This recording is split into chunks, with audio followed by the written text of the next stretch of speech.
Well, here we are, day after tomorrow.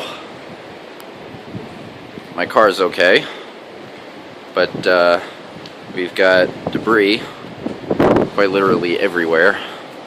Sandbags held up, but the rest of my neighborhood looks like a war zone.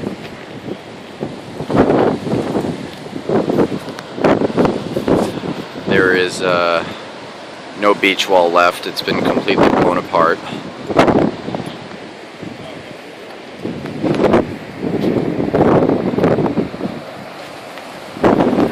Everything is destroyed.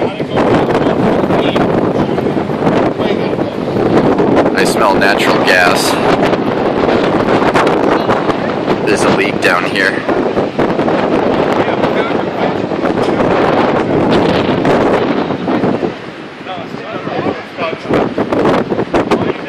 But yeah, this is quite bad.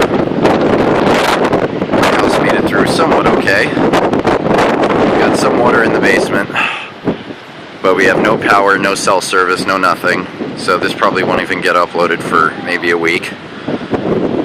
But here we are, October 30th, 2012.